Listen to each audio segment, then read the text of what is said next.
From Toronto, Phanta Media presents the Not So Corporate Podcast.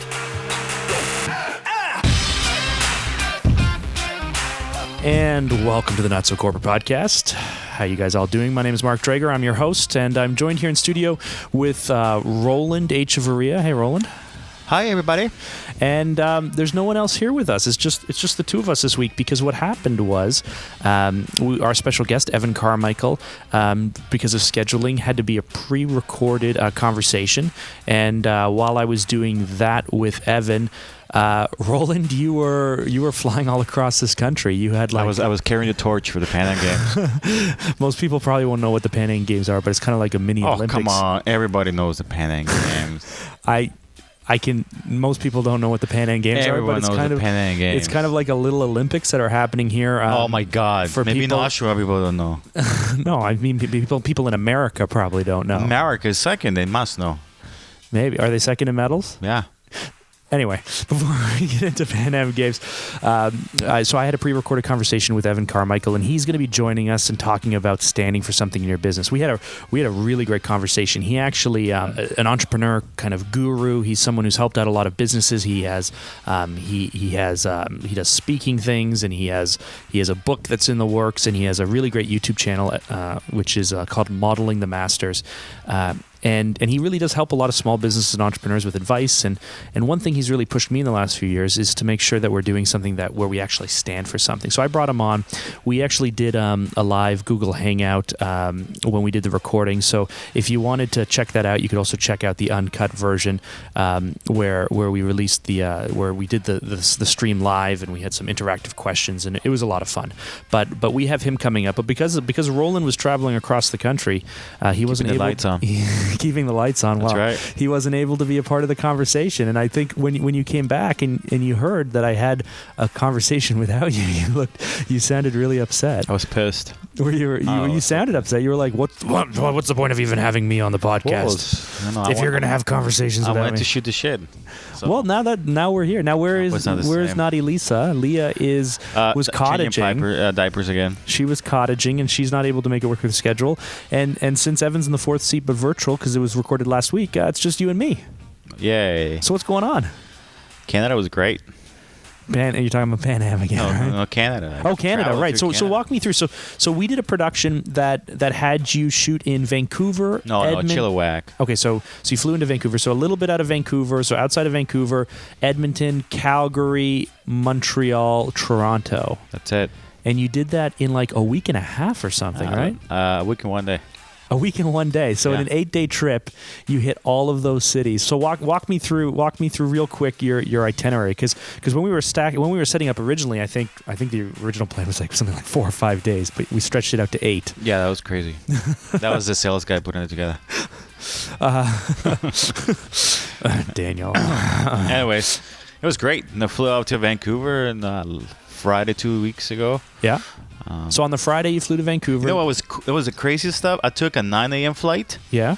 Because I was like, I don't want to go too late because you never know what could happen. Yeah, but they're like 4 hours behind us, right, or something? 3 hours, but still a 4.5 hour flight. Okay. So it's like going to like Dominican or something. Yeah. Further.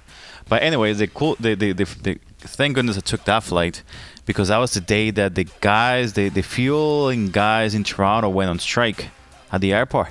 So, no, seriously, like 300 flights were canceled. Really? I was able to get out. So we had 8 days of production planned, and this huge itinerary and trip that was all prepaid for, and it could have all been messed up by the guys, unions. By guys fuel. Listen. Okay, listen. When unions are our clients, we are friends of theirs. Yeah, of course, we like unions. Anyways, I got out there, shot some stuff in Vancouver, drove out to Chilliwack. So where is what's Chilliwack like? I've never actually been out. Chilliwack is about an hour and a half away. So if you're in Toronto, it's like going to Niagara Falls. Okay. And let's say you're a listener and you're in Arizona. So well, pull up a map and you figure it out. Okay. So you drive an hour and a half out into the mountains or something to Chilliwack. It's a little town. You spend, Saturday there? Just a Saturday, and at 3:45 I jump in my car. Yeah. Drove like a madman back to Vancouver. So Friday, jump on a fly plane to Vancouver, drive to Chilliwack. Saturday, shoot in Chilliwack, drive back to Vancouver, get on a plane, go to Edmonton. That night, I got in like 11:30 Edmonton time, which is like 1:30 a.m. Toronto. Okay, shot all day Sunday in Edmonton. Yeah. Monday morning shot in Edmonton, then got in your car and drove to Calgary. Drove to Calgary, which is like a 5-hour trip or something. 3 hours. 3 hours? 2:40. Oh. 2:20 if you go like way I was. The freeways out there are all 110 kilometers an hour. I know, it's awesome. But nobody speeds. I noticed that. That's the thing that's I was weird. doing 130 because that's what we do here in Ontario, and everyone was slow. Like in the GTA, I'm not saying I do this. I rarely right. do this, but in the GTA, I find that everyone plans to go 20 or 30 kilometers, which is something like it's 16 kilometers per. It's like 80 miles, 75 miles. No, I'm thinking about how many miles over. So basically, most people travel between 15 and 20 miles over the speed limit. But you go out west and the speed limit's higher, but nobody speeds. Yeah, I don't know why. It's crazy. But anyway, so you go out. So you're in Calgary, and then you shoot all day. You shoot all day Tuesday in Calgary, and then you take a red eye back to Toronto. No. I took the first one out with 6 a.m.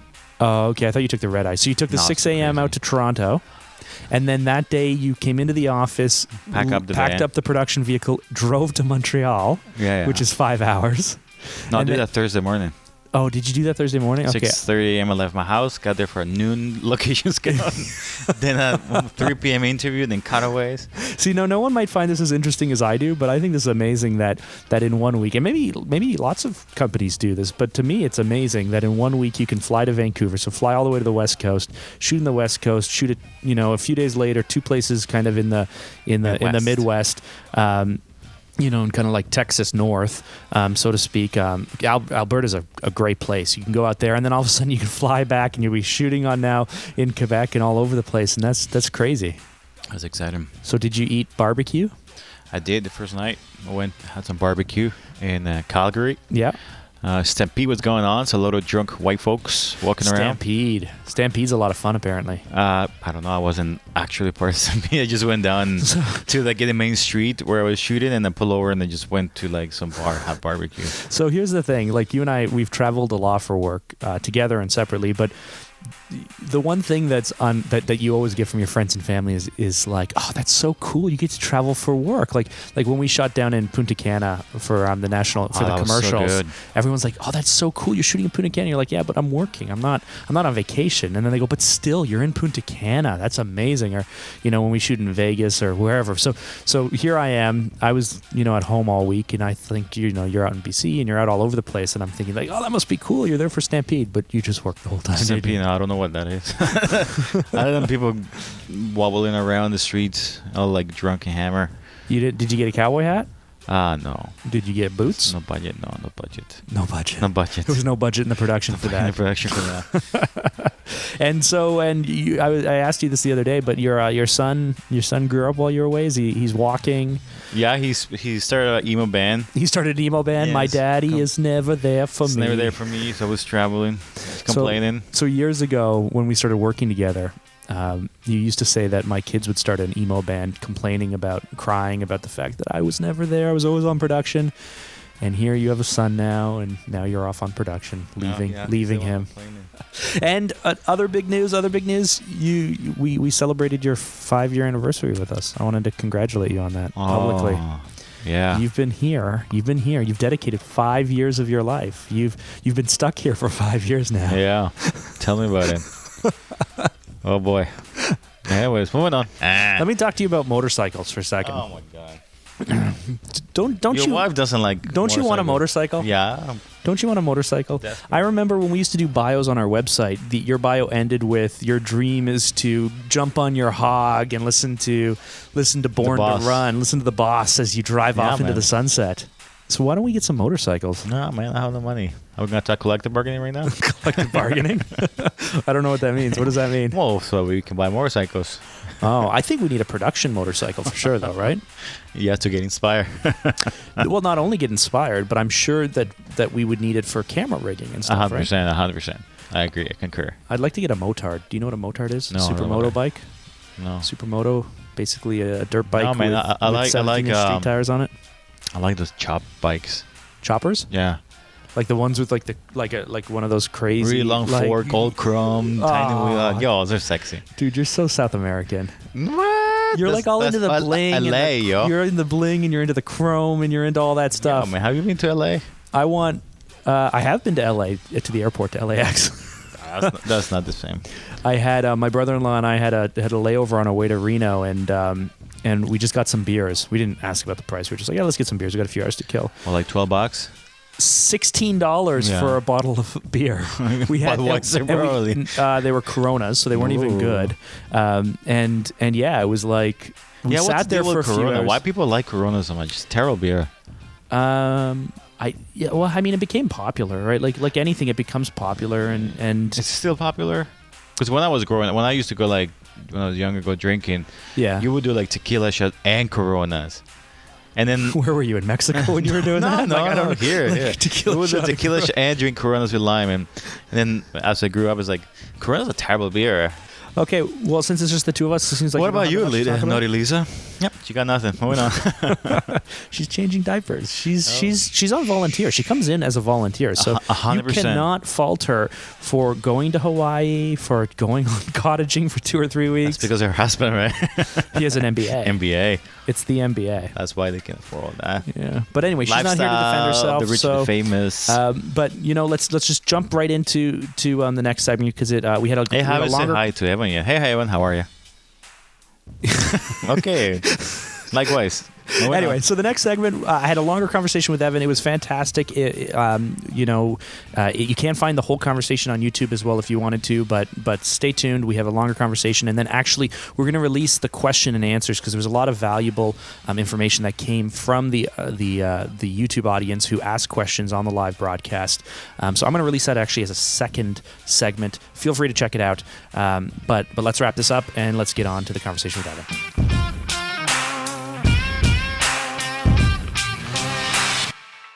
To start our second segment, I'd like to welcome Evan Carmichael, who is a friend of mine. I've actually known Evan. I've known you for 8.5 or 9 years or something, and I would say we're friends. Would you say that?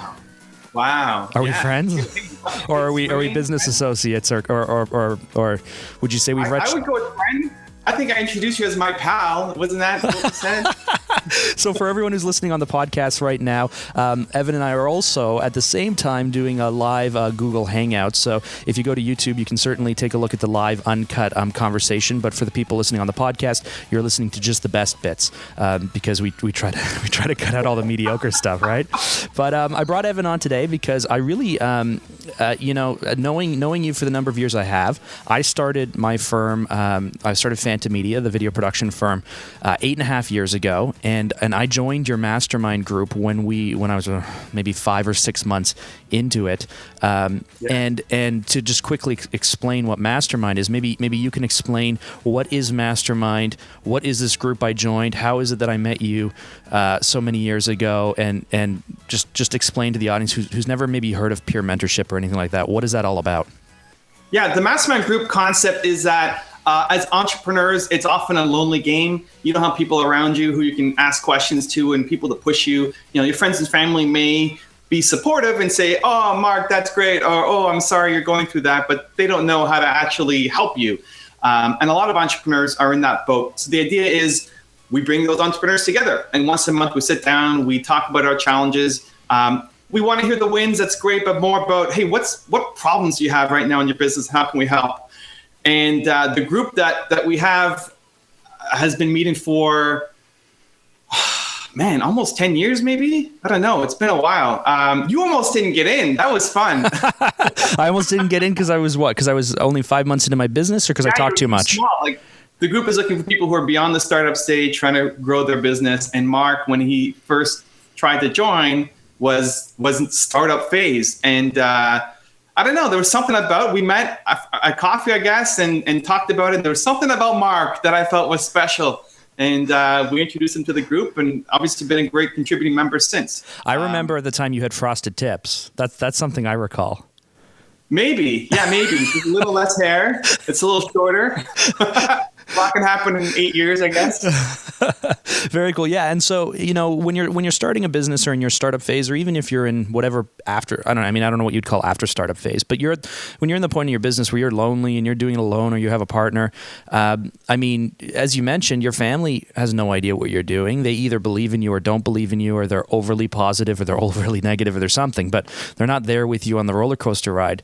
So, peer mentorship, working with other businesses in other sectors and people who are entrepreneurs or managing a business, is something that personally for myself is huge. But I know a lot of really successful CEOs who are deep in their career, who are still doing it. They're in their 60s, they're in their 70s, and they still get together once a month with a group of non-competing kind of CEOs, and they just help each other. I mean, it seems like a pretty common practice.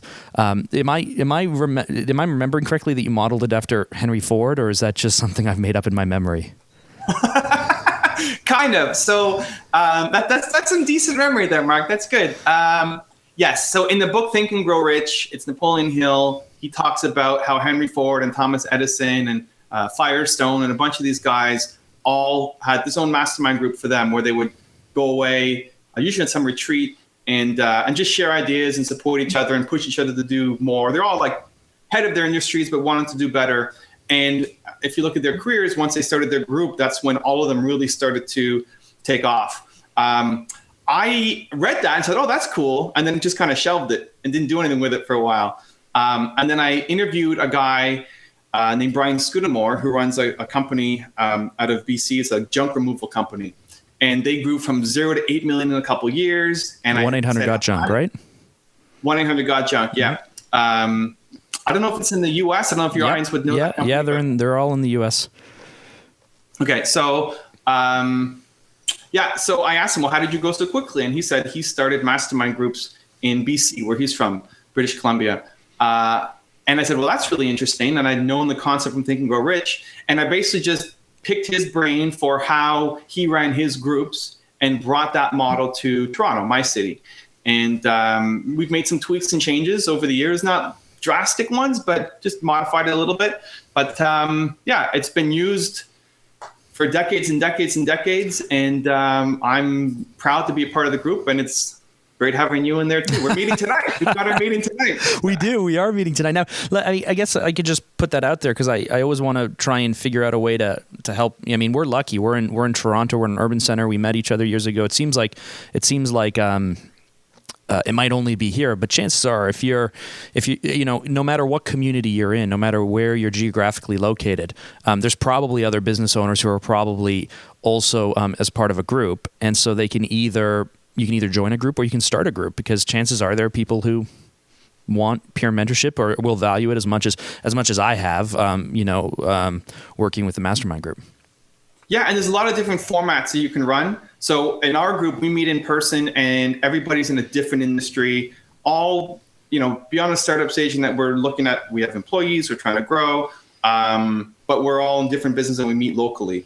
I have another group that is all online. It's called TGIM. Thank God it's Monday, and we'll meet on Mondays, and it's through Facebook. So everything is through the Facebook group. I'm part of another group that is just for YouTube entrepreneurs. And every Tuesday at 10, we have a 1-hour hangout where we meet remotely, where one guy's in Cincinnati and one guy's in Dallas. And all we talk about is our YouTube channels and our businesses and how we're trying to grow online. And so there's a lot of different ways to do it. It might be a local group that you form, but if you're in a small town, don't think, oh, I can't do this because I'm from a tiny town that nobody knows about. Do it. There's online groups you could join or online groups you can form, whether it's other people from different industries or specific to your business that you want to connect and collaborate with people. It works for everybody. Okay, not to put you on the spot too much, because when we were talking, put me on the spot. I'm going to. When we were talking offline though, before we jumped on, I was talking. I don't really have a formal bio for you, so I probably did a bad job introducing you. But we're here today talking about standing for something in your business. Not enough just to show up and do the work. Not enough to just try and do the work the best you can. Not enough to try and make money. You have to stand in something. You have to believe in something. What, okay, so I met you. Yeah, there you go. Believe on your wall, which I think I suggested like 2 or 3 years ago. So I'm glad I'm glad you marked bigger impact right there. I'm glad you shelved that away and then thought about it later. But not to take credit for your success, of course. Your wisdom is so profound, Mark, that it takes me like 3 years to process it before I can act on it. That's funny because the wisdom that you give me is usually like late night email strings of like, get off your ass and work harder. but what I was I guess going with that is, so I met you through Mastermind. You run a successful YouTube channel. You are doing amazing things. I've known you personally, so I know what you're doing. Those who may not know you, what makes you, what puts you in a position, what life experiences, why is it that you're able to talk about this? I mean, who are you to do what you're doing, and what is it that you do? How do you explain yourself to people who are coming at you cold? Because you do so much. Yeah, the short version of my bio is I believe in entrepreneurs. That's my social media bio, and that always leads to questions. Quick background, I guess. I had my first kind of real company when I was 19. Before that, I had a whole bunch of ventures, but I never thought I was going to be an entrepreneur. Mostly because it wasn't in my environment. My friends weren't entrepreneurs. My family, nobody's an entrepreneur. In my high school yearbook, they asked you what you want to be when where are you going to be in 10 years? And I said I was going to be a VP at a bank. Really? I didn't know that. Yeah, in my high school yearbook. I still have it somewhere. I was supposed to be VP at a bank. That's what I thought for myself. Because you were going to business school and you were just business kind of guy. I like business. I was attracted to it. My parents were both in, safe kind of jobs. My mother's a lawyer. My dad worked for the government. And so highly supportive of me and everything I was doing, but didn't really have entrepreneurial influences in my life. When I went to university, I connected with 2 people who were at the school, and they had a biotech software company. And I was 19, and I thought, this is a cool opportunity. They had great software, but they didn't know how to market it, sell it. And so I joined to be the biz dev guy, because they prefer to be cutting code, making great software. And so I came on and started helping them get distributors, get media, get customers. But it took a while to build up. And I turned down one of the hardest decisions in my life was I had an opportunity to work with Merrill Lynch and McKinsey Consulting, which would have been like my dream job only a couple of years ago. And they're paying, $80,000 to $100,000 starting salary and flying me out to New York and putting me up in the Waldorf Astoria and all the schmoozing and everything. Meanwhile, I'm working at my company and I'm making $300 a month.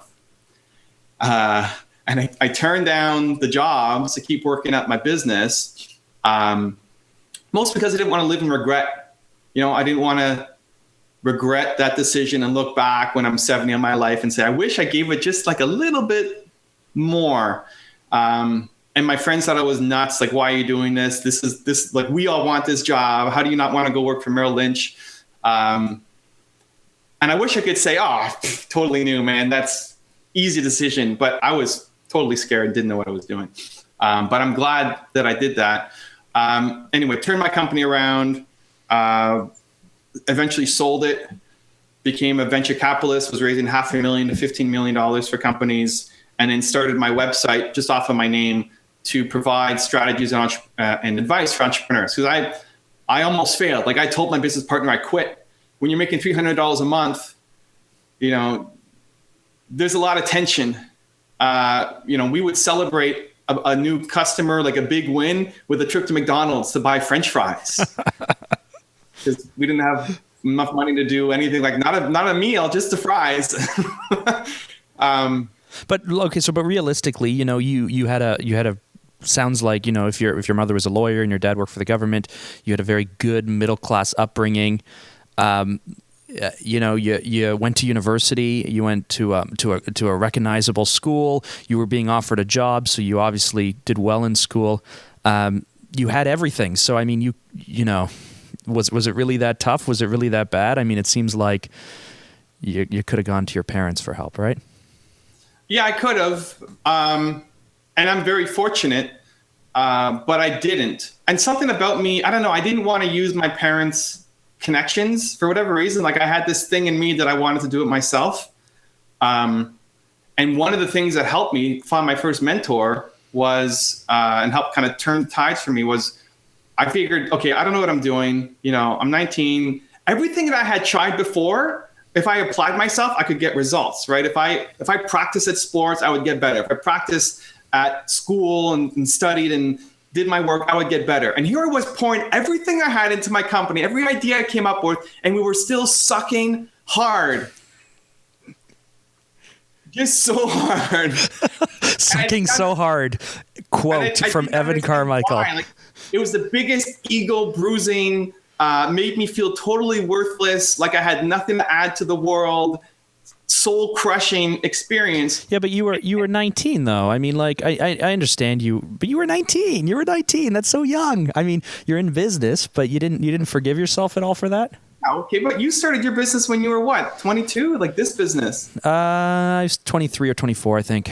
Right. Okay. So yeah. I mean, not that far off. I mean, for any along your journey, if you've had nothing but success, and not like I was a rock star at everything, because I wasn't, but I knew if I applied myself, I'd get better. And here I was, super frustrated, on top of turning down these high-paying jobs that I really wanted, and on top of me having too much pride to tell my friends that I was struggling.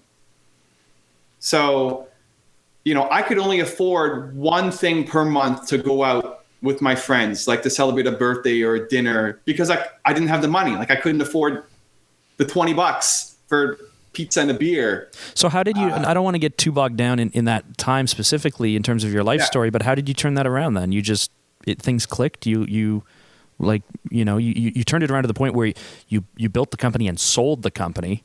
Yeah. And you and I we've never spoken about numbers, and that's fine, but I imagine it put you in a pretty comfortable position because, so that's a big deal, right? It took you from $300 not affording anything, struggling. I've heard your video in terms of, your weekend breakdown in terms of quitting and coming back and being welcomed back in and all this stuff. So huge life struggle to turning it around, growing the business. And this is, you were in IT, but this could be for any business. This story can apply to any small business or anyone who's struggling. Yeah, and I guess to cut the story short, I hit my absolute low when I quit on my partner, and when I decided to go back, I realized the way I was doing it wasn't going to work. I had to do something different than what I was doing, and the big aha moment came when I realized I'm not the first guy to try to sell. I sold software. So I'm not the first guy to try to sell software before. How do I model success? And nobody I was in bioinformatics, right? It's like tiny field. There weren't any huge established companies. It was an exploding new industry. So there's nobody to say, well, I want to be like that guy, because that huge player didn't really exist. So I looked up to other software companies, and specifically Microsoft and Bill Gates. And how did he get started? How did he get his first million? Not how he makes an extra million now, but that first, like 0 to 1. That's what I wanted to do. How do I do that? And I modeled his success, and it was all through partnerships. And when his big partnership deal came with IBM, where every IBM computer had Microsoft software on it, and that exploded Microsoft. But Microsoft was already a $7 million company before they made that deal. So not a huge company, but it's also not a nothing company. So I would have taken a $7 million company any day of the week. Over $300 a month. And they got to that through partnerships as well. So I started doing partnerships. And within 2 months of that strategy, I had my first deal for $13,500, which to me, like, I struck gold. That doesn't seem like a lot of money, right? But man, that was like, I wanted to cry. I was so happy. When you're making nothing and 13.5K comes in, that's awesome. And more important than that is now I had a strategy to replicate. Like I could do this with multiple partners, not just this one company that I closed. And so the modeling success idea became a framework for every major decision that I make in my life. So I'm trying to attack this big goal. I try to look at who's already done it, how did they do it, and how can I model that success to help me get there as well. And that was like, there's a lot of little things that happened, but that was the overall strategy that helped me build up the business to have customers in 30 countries and sell NASA and sell Johnson & Johnson and get acquired, and then move on with the rest of my career. And so the rest of your career was you built a software company, you sold it young, you did well. You went and worked for a VC for venture capitalist, and you did that, and then you started your own business, helping entrepreneurs. And so now, I guess you've hit the point. How long have you been doing your website? 10 years? More? Less? 12 years, 11 years? Probably a little over 10. It's a little tricky because I started the site when I sold. So I sold my business when I was 22. So how old am I? I'm 35. So it's 13 years. And I started it more as I was a young entrepreneur. I had this success. So I was invited to go do a whole bunch of speaking, right? They wanted to hear from the young story. Fine. So I had the website just as here's where I'm going to be speaking kind of thing. And then I wanted to share. I remember the struggles that I had in starting the business, and I wish it was easier.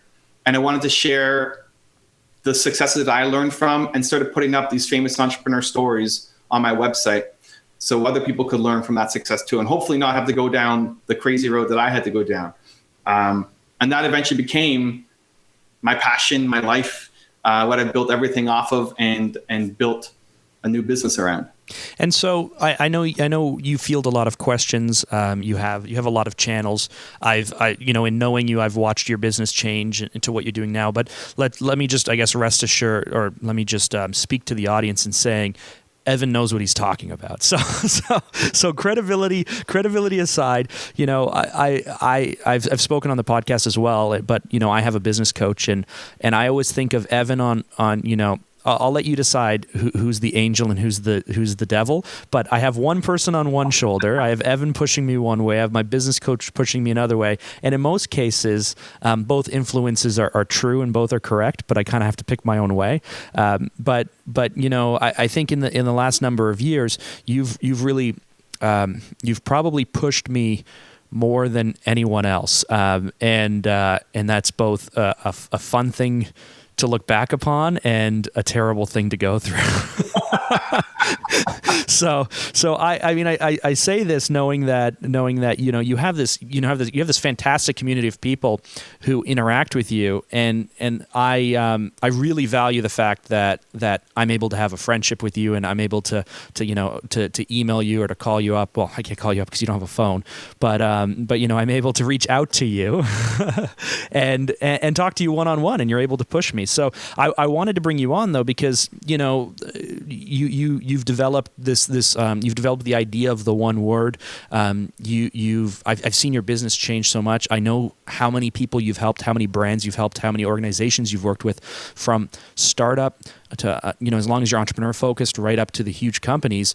But ideally, every company, which is something that I've learned from books, but also I've learned from watching you live, watching you run your business, is the idea that it's not enough to want to make money. It's not enough to want to do good work. It's not enough to potentially even do good work, that there's something else there, and that's why I wanted to bring you on, because I think you, more than anyone else, has proven to me how important it is to stand for something.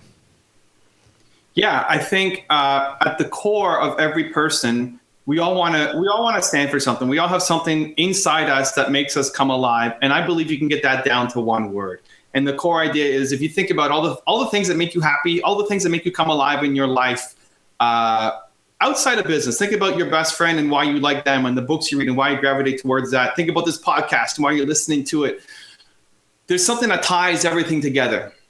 And when you figure that out, then it allows you to live a life and run a business much more on purpose than being reactionary. You could focus a lot more on the things that you love, that make you feel like you're adding a ton of value to, and that make you come alive. And that will lead to a lot more money and a lot more success for your business. And let me break it down so it's kind of a little more practical for your audience. Your audience is going to be, they're video producers, right? Video production companies. Yeah, video. People within the video world, so videographers, students, video producers, or people who are running a larger company that includes video. That's why we try to focus on, but also creatives. For the most part, I think most people fall into our industry with a technician mindset. They think about the work, they think about doing the work.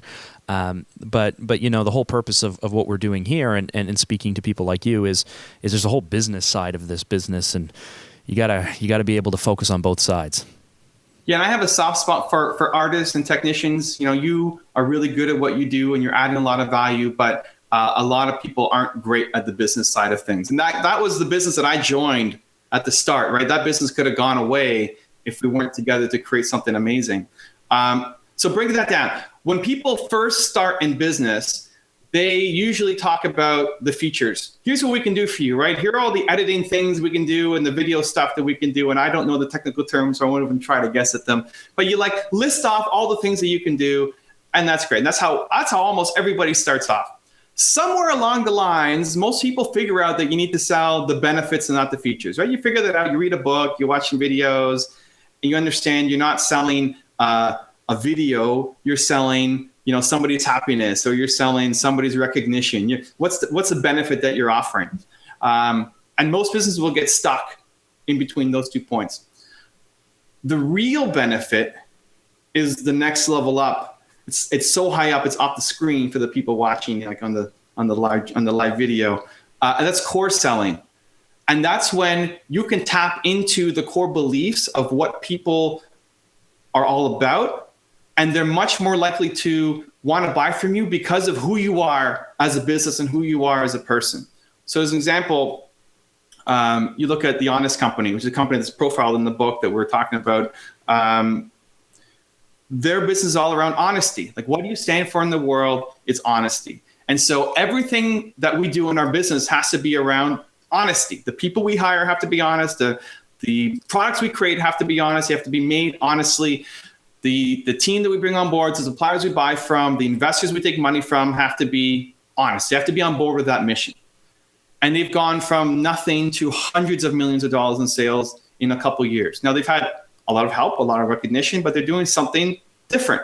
And it's easy to connect with them because now, if I have a new kid and I'm worried about chemicals and all of the issues that come up with raising a new child, I can put my trust in The Honest Company, knowing that everything that comes out of them is great.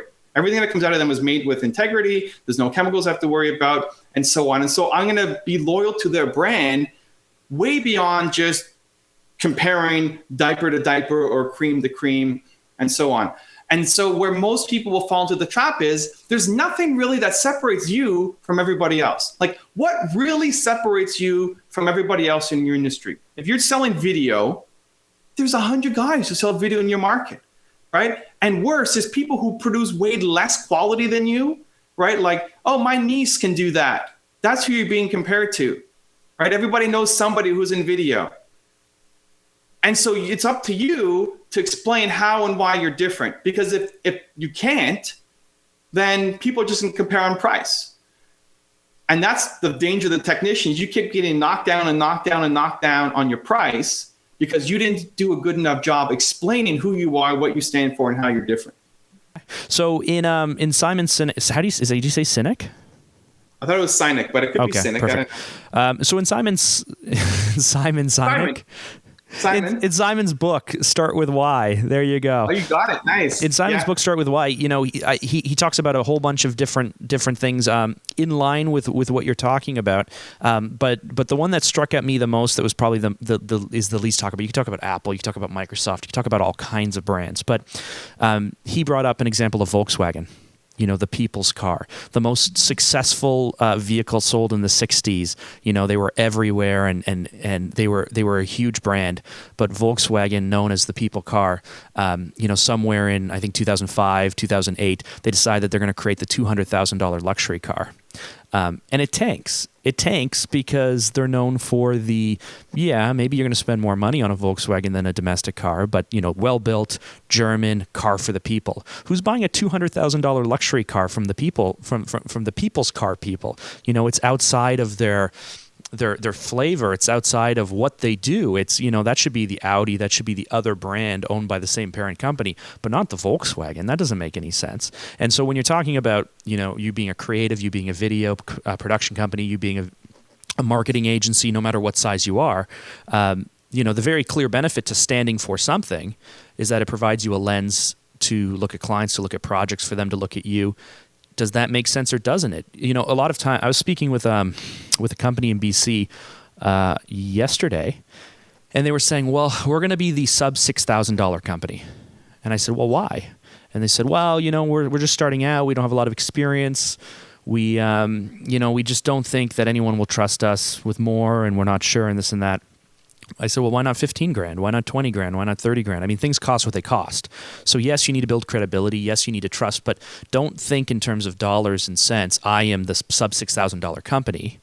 I am the $5,000 to $10,000 company, or I'm the one-man show, or I'm the crew of 3, or I'm the person who does this with a camera. Like, don't think that way because no one understands what the hell you're talking about when they start talking to you, right? It'd be much better to say I'm the bright, fun company, right? Come to us for anything bright and fun, right? Still not the greatest core, but it makes more sense to people than, or I'm the Halloween company that does dark, strange, weird things, that makes a lot more sense. Who's the director who does all those crazy movies? Burton, right? So you got him. No one's going to give him Anna Green Gables, right? Like, I mean, you'd be like, that doesn't make any sense. Or I don't know, like the Wizard of, let's do a remake of Sound of Music. They're not going to give it to him unless if he's going to make it all dark and crazy, because he very clearly has this persona he's built, and it makes total sense what to give him and what not to give him. I suppose what I've learned from you over the last few years, and what I so struggle to do, is to decide what that thing is that you stand for, and how you're going to live it, and how you're going to incorporate it in all areas of your business, and then put that out there, right? I mean, I've been pretty good at establishing it, but the whole put it out there is the next step, I suppose. Yeah, and I think a lot of people think about it in terms of a marketing strategy, which is a great way to start. So, Tim Burton, if we were to look at him, if you looked at who his friends were and what he reads, what his favorite movie was, there is that common theme. And maybe, you use dark and crazy. He would probably pick something that to him has deep meaning. And that's the idea. You want to pick something to you that has deep meaning. So maybe it's something like weird. Like, he loves weird. Yeah, I'd say fantasyful. Is that a word? Sure. Like, who knows? It's his word, right? Yeah. But by being clearly different, right? So now if anybody wants to make a weird film or fantasy-filled film or whatever it is, they're going to go to him as the top guy, because that's what he's known for. And that's because that's who he is. And he excels at it because he loves it. And he brings on a lot of the same cast coming back and again for the same movies, because he loves working with those people. They believe the same thing he does, right? And so marketing is definitely one aspect to it. How do you let your clients know how you're different in what you believe in? That's great. But it's a bigger picture than that as well. It's about the team that you bring on. It's about your daily habits and your routine. It's about the environment that you set up for yourself. So I know you're all about, for the audience, Phanta Media is all about extraordinary. I don't know how deep we want to go down this that rabbit hole there. Yeah. The mark is all about extraordinary. And if you go to the website, Phanta Media, you'll see he talks about being an extraordinary company. And that, most people would think, okay, they do extraordinary work. And so there's a certain level of, if that's what you stand for and that kind of oozes out of everything that you do, there's a certain level of professionalism and degree of quality that you would expect from laying everything on the line and saying, we stand for extraordinary. So some clients will look at that and say, I don't want extraordinary. I've got a $10,000 budget and I need to get this video out tomorrow. And that's great, right? Like, you don't want that client, because he's going to be the biggest headache and nightmare ever, because he doesn't understand your process, doesn't believe the same thing that you do, and you don't want him to be part of what you're doing. Where there'll be other clients who will look at it and say, man, we need someone to do extraordinary work. Finally, there's somebody who is standing up for that. I love it. You're going to be the default company to go with. And this is the decision-making process. Whatever business you have, for you guys listening, when they're thinking about hiring you, you're going up against 5, 6, 7, 10 other companies, right? They're laying your proposal all out on the table with everybody else, and you look like everybody else. You're boring. Most businesses are boring. And so you want to stand for something important that has meaning and power to you and will also resonate with a certain percentage of the population. Some people love Believe, some people hate Believe. That's awesome, because I don't want to be tied to everybody. I don't want to try to please everybody, because the people who hate Believe, the people who see Believe and say, that's stupid, Believe, come on. I would never work well. You offend my psyche. There's no way we'd ever be friends or have a good business relationship. It's not gonna happen. So let's be upfront. Let's be honest right from the start. I've created it so that they don't even contact me because they think I'm ridiculous. which is amazing because I think you're ridiculous too. And then the clients who love it, when they compare me to the other 9 guys, I'm the clear front winner because I've made a statement about how I'm different. And so it's not that I'm offending other people. It's just people will self-select towards the companies and individuals that they feel most like. And it's not just for clients, it's for employees, right? I just posted an ad. I need somebody to help me with my video editing. Okay? So it's something you Let's guys put can that relate out to. there. You need someone. What's the URL? And the title was Believe Video Editor. And the lead up is all about the first paragraph. How I start every job posting is, I believe in entrepreneurs. I believe that you have to follow your passion, do what you love, believe that if you stick to what you're doing, it's going to work out and you want to have a huge impact on the world. Like that's how I'll lead all my job postings off. Something from the heart. And then I'll get into, and I'm looking for somebody who can help me with my video production. And people will see that and have a strong reaction to it, positive or negative. Some people will see that like, this guy is a joker. I don't want to work at a company that's all about believe. I want to make my buck. I want to, work my 9 to 5 and go home and spend time with my kids and my husband or wife. Amazing. Like, don't apply for the job. That's fantastic. You just saved tons of my time. And there are other people who write and say, man, this is amazing. This is where I want to be. Thank you so much. I just checked out your videos and your website. I'm dying to be a part of your company. Like, so it acts as a magnet for people who think the same way you do. And that spans every aspect of your business, from suppliers to employees to customers to investors to media, and on and on and on and on. It works in your personal life too, with friends and relationships and everything that relates around the hobbies that you do and the way you conduct yourself. So it all ties together, and it's having the self-awareness to understand what it is that you stand for, and then the courage to put it out there and be willing to be different. Okay, so let's go through this real quick. So first step, come to grips with the fact you have to stand for something. And if you think that that's hippie or BS or whatever, then you're never really going to take your business to the next level, because ultimately you'll only be a technician and you're not going to really change the world or do anything of meaning. So let's get over the fact that you have to stand for something. Second, so let's say you believe that. The next step is I suppose understanding what it is you specifically believe in. I mean, whatever the framework is, thinking about the types of industries we're in, whether that's producing the best work you can, or being creative, or being meaningful, or for us being extraordinary, or maybe producing the best projects you can, meaning the biggest, the most complex. Whatever it is, you have to stand for something and stand for that. And ideally, it wouldn't be just related to the work. It would be related to all aspects of your life, kind of as you mentioned. So admit that you have to stand for something. Figure out what it is you specifically stand for, and then how do you make the leap from that, which I think most people can get on board with, to your one word. I mean, that's that. There's a big step there, right? Depends. It depends on how analytical you are and how self-aware you are. For me, it took a long time because I'm very analytical and I don't think I was very self-aware. It took me longer to figure that out. Are you still analytical and not self-aware, or have you worked on those things? I'm still analytical and I'm a little more self-aware. Great, okay. Some people find it easy, like, oh, that's me, this, done. And those are typically people who are much more passionate and speak from the heart and know themselves a lot better. I don't know. I had a hard time. I struggled with this, but other people just get it. And as I work with other entrepreneurs, some people, it's like weeks and weeks and weeks to figure it out, and others get it quickly.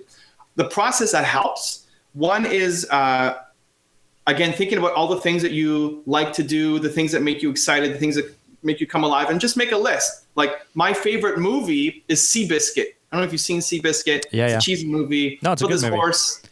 This horse and this trainer and this owner, and they're all like down on their luck, and then they all come together. Don't downplay it. You just called it a cheesy movie, but it represents your belief. It's your favorite movie. Don't downplay it. You should be like, this is the best movie ever.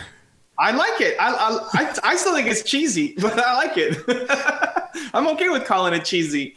But they all come together, and like this bunch of misfits that nobody would ever believe in become the winners, and they win race after race after race. the thing that I loved about my parents most is that they always believed in me. When I came home with terrible report cards, they wouldn't like threaten me or send me to my room or whatever. They'd always say, you are Castrilli Carmichael, you're going to be able to do this. I always left instilled with belief. And so like, if I look across all the years of my life, the things that I like most about certain people and certain books and certain movies and certain songs is belief. And so that's the start. Like, and it's a constant across your life, right? Like, go back 10 years and think about your favorite songs and favorite books, and then fast forward to where you are now. And that theme is consistent. That may get you down to like a couple words, a couple ideas, a couple sentences. What I find helps next is to think about the opposite. Like, what can't you stand in other people? Yeah, that's what do you just absolutely hate? Like, I can't have a guy around me who's like this, right? People around me who are thinking small and who are telling me, oh, you can't do that. There's no way you could ever. That's nuts. That's me. Nuts. Like, I need to leave this place right now. I'm always the one being like, oh, Evan, come on, that doesn't make any sense. And I see you biting your tongue very politely. But now that I know, secretly you want to punch me in the face. Sometimes I might. I remember I came home after a mastermind group and made this crazy rant video on my YouTube channel. And actually, that was a good breakthrough moment for me in getting more emotional on YouTube. Was it about? It was about me. It was about the whole group. I just felt frustrated with the entire group. Like, I gave all these great ideas, and nobody was. It was just. Anyway. Okay, hold on. This is a breakthrough for me too, because I didn't know about this video. How long ago was this? I got to go. Back 800 videos now or something? Yeah. Maybe like 2 years old or something. I'm never gonna find it. Anyway, no. For the most part, though, I'm okay with.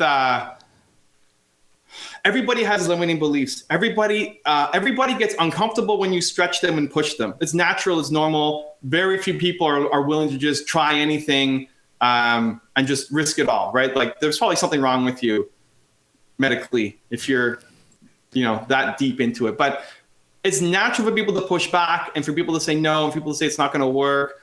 But there's just some people, I call them the little man, who like all they do is hate on ideas and tell you the reasons why it's not going to work. And you're there trying to do something big. You're the gladiator in the ring fighting, trying to make your dreams come true, and they're like the guy in the stand throwing tomatoes at you because he's too afraid to actually get in the ring and do something with their life. Like, I can't stand those people. It drives me nuts.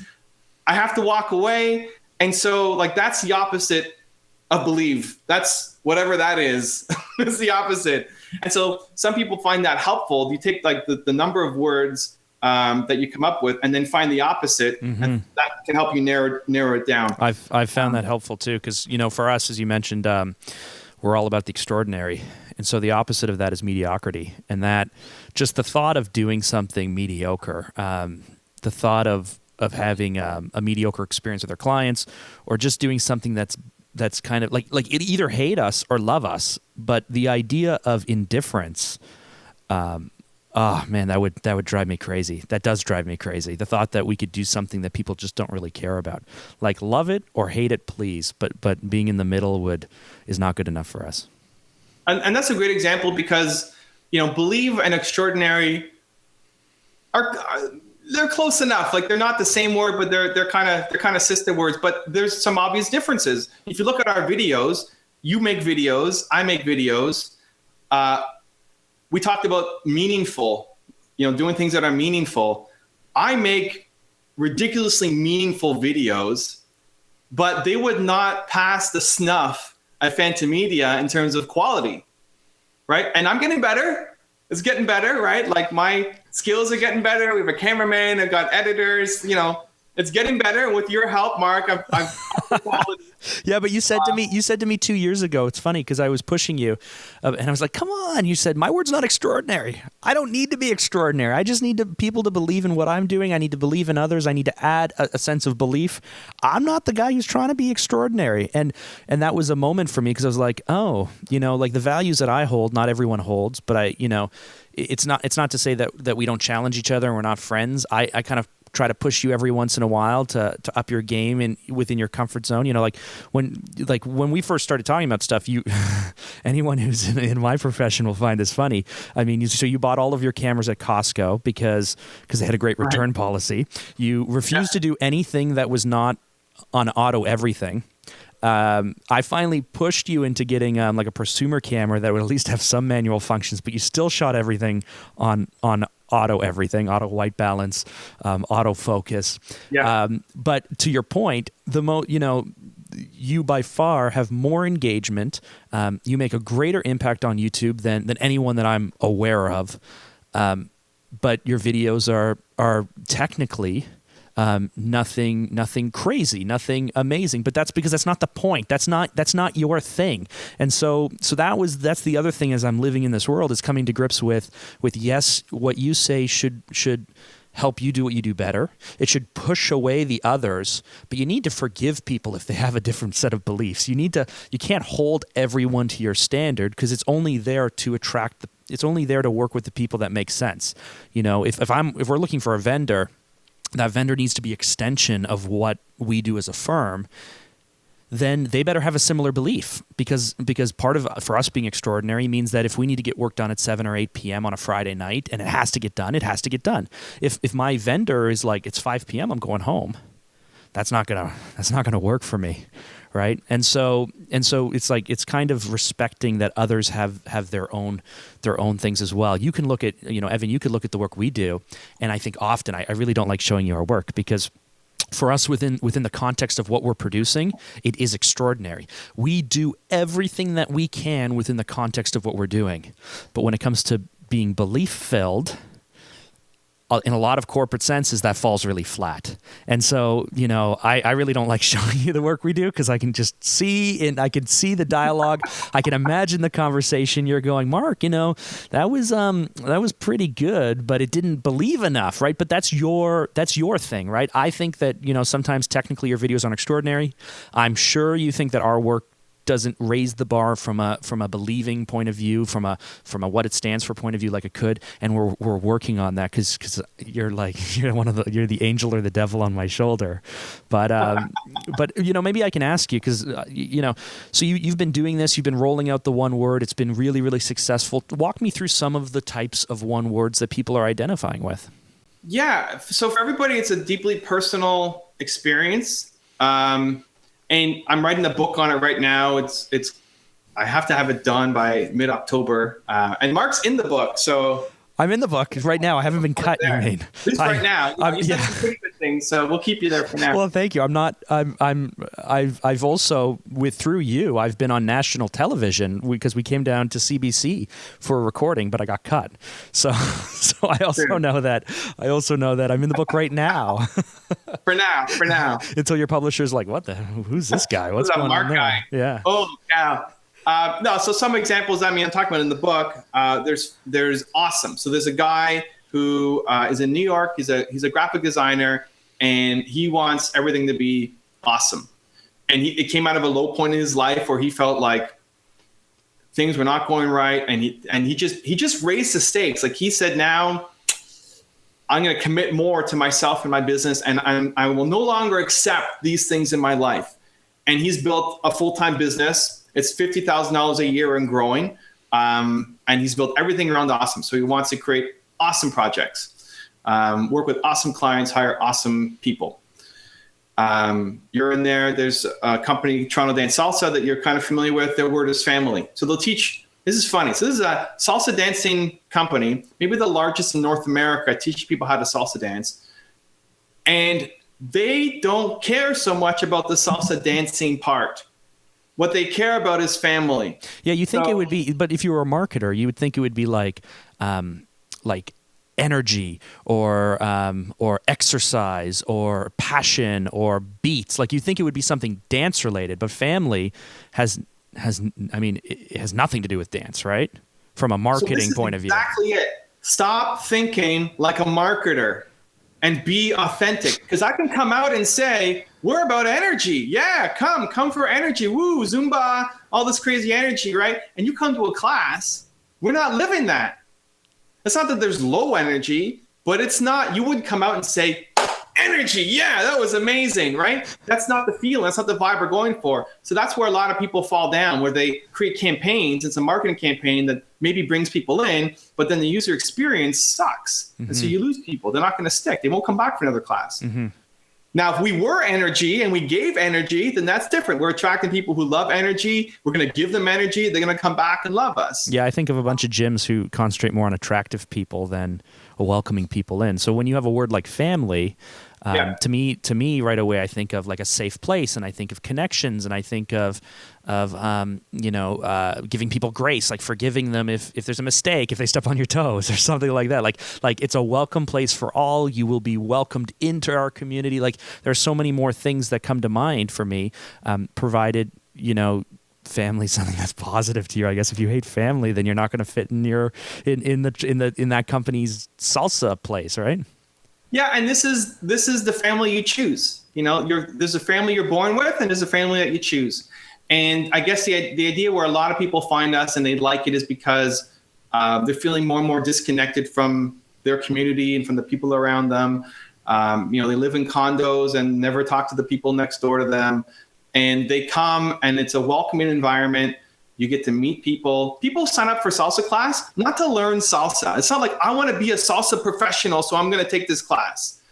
They sign up because they want to have fun, then they want to meet people. And we do it in a really welcoming environment. So yes, you will learn salsa. You will become good at salsa the longer you stick around. Oh, okay, but it's not the main point. So let me ask you, so the guy with the word awesome obviously wants to be awesome, wants to be perceived as awesome, wants to do awesome work. I'm not sure how he would demonstrate that in any other way.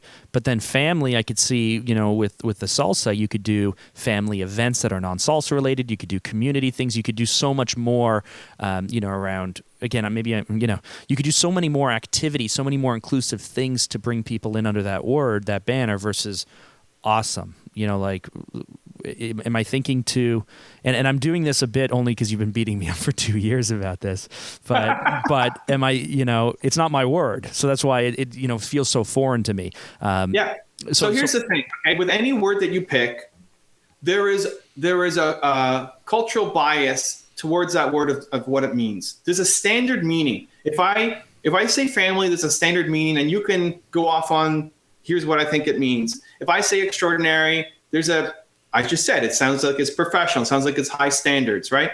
So there's always going to be that standard meaning. The beauty of it is then you can assign your own meaning to it as well. So what else does extraordinary mean? Beyond just professional and high quality, you assign meaning to it and say, this is extraordinary. You get to define it. You get to add further meaning to it than just what most people think. So awesome. And I haven't done the interview yet, so I don't know the ins and outs of what he's doing in this business. But he went from nothing to having a full-time business. So that may be something people are aspiring to. He's a one-man shop, nothing to $50,000 US a year. Not like, hey, I'm writing the book and I'm like the greatest entrepreneur ever. But that's more than a lot of people who are just sitting at their video production jobs at some huge company and they hate it. He's done more than that. So the short answer is I don't know how he's applying it. The longer one is, it's up to him.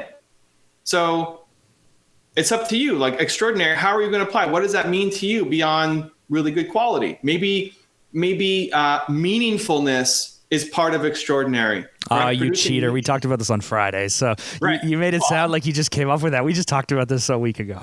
We talked about, I didn't say, how about random idea meaningful, right? You're picking it out of the sky. Tapping into the brain waves there.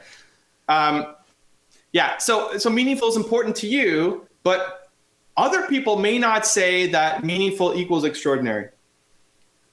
It may not be. Mm-hmm. That's your application to it. And so once you find out what it is that you stand for, you can apply other words. You're down to 3 or 4 words and you don't know which one to pick. Chances are they're all kind of sister words. They're all related to each other, but one of them is more powerful, important than the others. And the others are like sub-definitions for you. And so, you look at Honest Company as an example, because I know a little bit more about their story. Most people think honesty as you tell the truth. I'm an honest person. You're a good person. You tell the truth. Truthfulness is probably the closest definition. I don't know. What do you think when I say honest? He's an honest guy. Are you asking me, or is that a rhetorical question? No, I'm asking you. To me, it means more than that, but I tend to overthink things. Like, to me, honesty is about principles and standards. So it's not only just telling the truth, because I know lots of lawyers who tell the truth and yet they don't. To me, it's being fully transparent. It's doing what you know is right, even if it will hurt you, even if it's not in your best interests. To me, that's honesty. But I like that. But now I'm a more principled person. So that, I mean, not more principled than most, but I focus so heavily on principles. It gets me, it hurts my sales sometimes. Imagine if someone came out and said, "I'm the honest lawyer." I think there's a restaurant called that, The Honest Lawyer. Like if a lawyer came out, if a real estate agent came out and branded himself as the honest lawyer and actually lived it, man, that guy would have half the business in the city. You know, like, how do you separate one company from another? So anyway, back to the honest company. Part of what it means for them is having natural ingredients. So everything, they're making clothes and diapers that you put on your kids. They want it to be natural ingredients. Everything's organic, low carbon footprint. So it's made in LA, close to where they are. That isn't something that I would associate with being honest. It's great. I see it as being kind of related, but I wouldn't think if I'm an honest company, then I have to have all organic products. Yeah. But that's the meaning they're assigning to it. And so that's what they become known for. That's what honest means to them. And so that's the option for your business, right? So for awesome, for extraordinary, there's a standard definition, and then you add meaning to it as well, where you see fit for your company. Okay, so let's say that you are skeptical.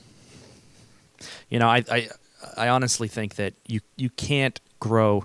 I don't think you can grow a business at all without standing for something. Even if you don't admit that you stand for something, you naturally have bias towards what you think is right and wrong. Everyone does. So, but let's say that you're skeptical about taking the next steps and identifying what you stand for, and then boiling this down into one word. I know the easy answer for you is going to be, well, they're not a believer, and I'm only about believers, so that's fine. But maybe they're maybe someone's really technical, or someone's just too analytical, or they may think that a lot of this stuff is a bit fluffy. And at the end of the day, they need to make money. They need to support their family. They need to grow a business. They need to take their business to the next level. They have staff. We have staff here. I think constantly about how I'm responsible for my staff and their family. So, there's a lot of pressures to running a business that doesn't include taking a mental vacation and figuring out a word, right? So what do those people do? What do you say to them? Yeah. Most businesses in North America will fail. A good chunk of that is because people are starting the business just trying to make money, and you often don't. People who jump into opportunities because they can make a lot of money at it often don't make anything. They lose money at it. People jump into, network marketing because somebody convinced them that it was a great idea, but I've never used the product. I can't tell a personal story. I don't know how great it is. I'm not comfortable recommending it to my mother. Those people burn out. And so if your only goal is to make money, the likelihood of you getting that is very low. If you look at any famous entrepreneur, anybody you look up to, look at how they started, look at their story, they'll tell you that money was never the primary motivator for them. Money, hunger makes you do stupid things sometimes. And you'll do the shortcut opportunity instead of the right thing to do. And that often ends up being the long-term wrong thing to do for your business. Almost always. And that's a challenge, because there's always that short-term incentive to say, if I did this, if I walk the line a little bit and I say yes to this, I'll be able to make that sale today. And then it's like the worst client you've ever dealt with, and you want to kill yourself for taking this client on, right? Like, happens all the time. Yep. And I've learned now in the clients that, like, I've taken on big clients. I work with huge clients, Dell, American Express, Microsoft, big clients I work with now. And some of them, there's one client, I won't say the name. I worked with them in the past. They created a new agency, took over, and they said, hey, can you help me with this thing? And it didn't feel right. Like, no, it's like, they wanted me just to sell their stuff. And that's not me. I'm not a pitch man for their right? I always, it has to be value-add content. And they just wanted me to sell their stuff. I said, well, maybe there's a way we could tweak it like this. And it was more like, I want to help out the client because I've had a good relationship with them in the past. And this agency in the middle is messing stuff up. And so I said, yes, I'll take it on. And it was supposed to be for two blog posts I was going to write and 2 videos. And I had to stop it after 1 because it was just such a headache, such a nightmare. They weren't getting the direction that I was trying to go in. That like, I wish I just trusted my gut at the start and not take on that client because it's become such a problem for me. And so I get better and better and better at that. And also like now the messaging reflects that more. And I don't get as many inquiries from those kinds of people. Listen, Evan, thank you so much for joining me. And I really appreciate it. And now, if anyone has any additional questions or they've been inspired by what you've had to say, for sure they should check you out on YouTube. And your YouTube channel is Modeling the Masters? Yeah, you can just type Modeling the Masters or just look for Evan Carmichael. Evan Carmichael. And make sure that you spell Carmichael properly. I always reverse the A and the E. So make sure you put that in the right order. You still find it. Type in, you know what, if you want to find Evan and you want to get a sense of what he's about, type into YouTube, can Evan grow a beard? That will tell you everything that you need to know about this guy. And then you'll get a sense of the type of videos that he does. But listen, I appreciate you giving us the hour and working through this. And again, you've really you've pushed me and the business so far that sometimes my wife goes, "What the heck? You've been listening to Evan too much." But it's a good thing. It's a good thing. I'm a believer. So thanks so much for joining us. Cool. Pleasure, man.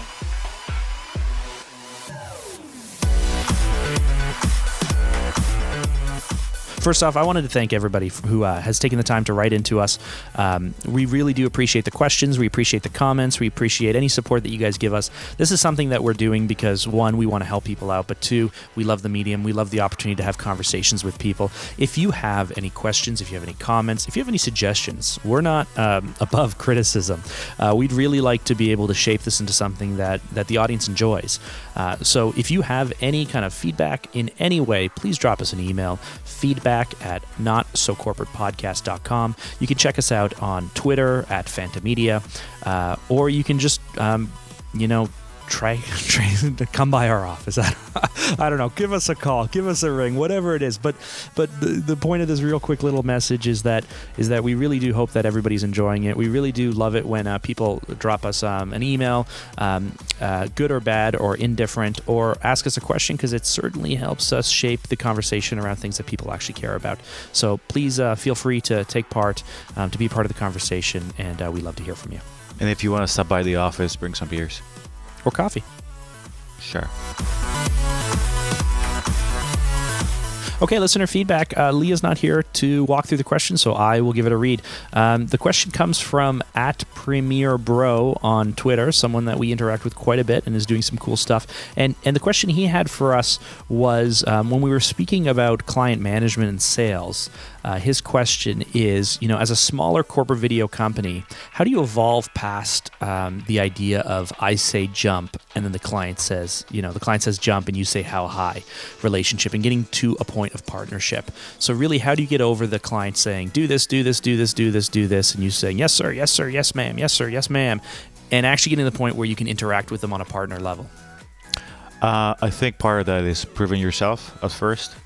I feel like every time we have a new client is, I don't want to say tippy-toe process, because we come swinging because we have the confidence, we build it already. But regardless of that, we still kind of be very respectful. We want to listen to what they have to say. We change the conversation in a way that it's not like we're saying, oh, that doesn't work, but we're like, how about this? How about that? We try to make it very collaborative process. So one of those is just building on the relations that you already have, and once you deliver and you impress people, getting out of the comfort zone and saying, no, we can do better, we can do more, we can do these things. That's one way I think you can do that. And another one is, at one point, it's not about turning down work, but it's about identifying like-minded people, I guess, in a way. Yeah, and we just touched on this with the conversation with Evan. to what you just said. It's about standing for something and putting out who you are and what you do and what you bring to it, and then attracting people who respect that, and not someone who tears you down for your way, but who appreciates what you bring to the project. Yeah, 100%. And so as well, I guess I'll just share one thing. I mean, it might be, sorry to interrupt there, but I think for some people, a smaller company, that might come across as a challenge, because when you're small, you're scrappy, you're looking for income, you don't know what's happening next week. So it might be tougher to make that decision to say, you know what, I'm going to pass on this project. But you just got to keep going at it. And slowly but surely, you can start saying that as you build a repertoire, you start building those relationships. So it's not like it's just a switch that go on and off. It's just a process or a journey. 100%. 100%. Listen, Roland, that is a great point. I appreciate you making that point. That is 100% correct. 100%. I'll just quickly add to that let's say that you got the client and you think they're a good client, and you get halfway through and you realize that they're just telling you what to do. I guess there's a few things you can do. One, you have to be good at what you do. So let's assume that you're good at what you do. But you can proactively ask for permission from clients. I was meeting some clients last week, and I knew that it was going to be a stretch for them to accept what I was saying. And I didn't want to really take what they were saying. I didn't want them to tell me how to approach the project. I wanted to help them approach the project in a new way, and I didn't think they would come on board with it. I thought it would be too much of a stretch. It would blow their mind too much. They would be totally uncomfortable with it. So I asked them for permission. I said, "Listen, I need you to have a vision. I need you to let us push you. I need you to be comfortable that we're doing this for you with the best of intentions." And so if a client keeps saying, do this, jump, the answer isn't always how high. It's you know what, I agree with what you're saying and I will jump. Or it's you would like us to jump? I've gone away and figured out the best heights to jump at. We can jump low, we can jump medium, we can jump high. I suggest jumping medium. Do you agree or not? Right? I mean, it's like if the client says, I want X, you can always say, I've taken your X, I've taken it under consideration. Yes, it will work. No, it won't work. Or here are my recommendations. And just by that quick little shift to I have taken what you said and analyzed it, thought about it, come back to you with something, it shifts the dynamic away from them saying jump, jump, jump all the time to I hear what you're saying and here is my recommendation. That mentality that if they're coming to you, it's because you have something to offer, not just because you can stand there and press the record button. Yeah, and company size doesn't matter. There are. What are you laughing about? Size doesn't matter. Size doesn't matter, right? That it's how you use it, right? That's what they say. Okay. It comes down to confidence. It comes down to the value you add. It comes down to. They say jump, and then we're like, we don't want to jump as high because it doesn't make sense or it doesn't work. It doesn't really help the project. We just say these are recommendations. This is what we should do, and we put it on the table. Ultimately, someone like an agency says, no, I want you to jump as high. Then now we kind of do it because I guess it's the project, but I mean, we don't want to be found guilty of not saying or providing value to what we do. And then so in situations like that, I mean, there might be times where we do what the client said, but for the most part, we try to be, they're coming to us, we're the expert, we're offering something. So if you knock out our doors, it's for a reason. And it's not just because I can hold the camera steady. So I think when it's just building that reputation and having that mentality that if they're coming to you, it's because you have something to offer, not just because you can stand there and press the record button. Yeah, and company size doesn't matter. There are.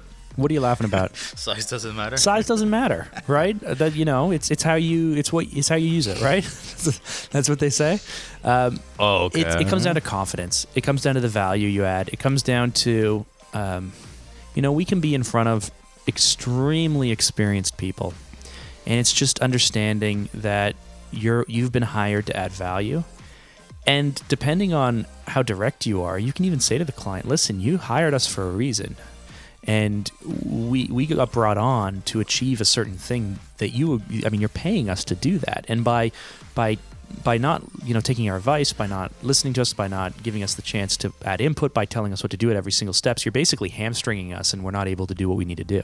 So that's fine. We'll give you what you want, but it won't be as good, unless we're able to come at this collaboratively, unless we're able to add value. You're paying us to add value. Let us please help you.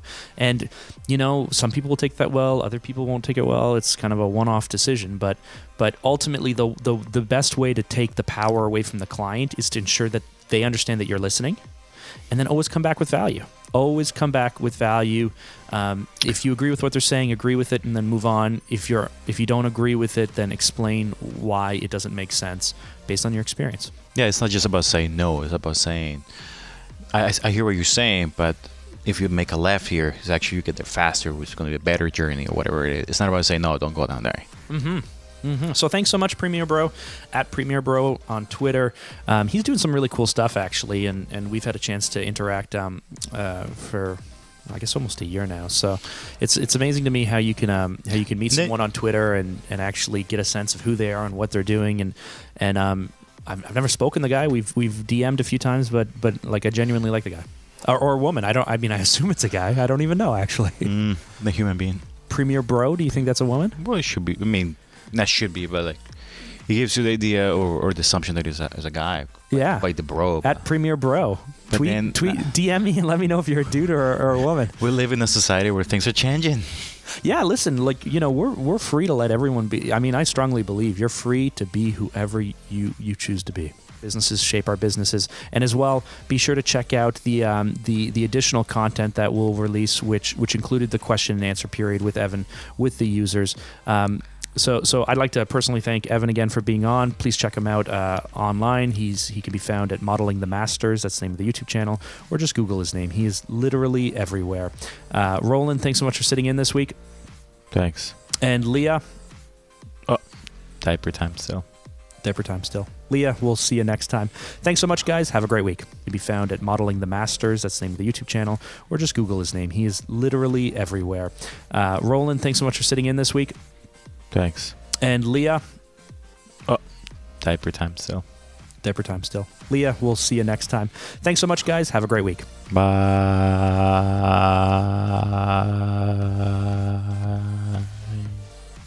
That's sad.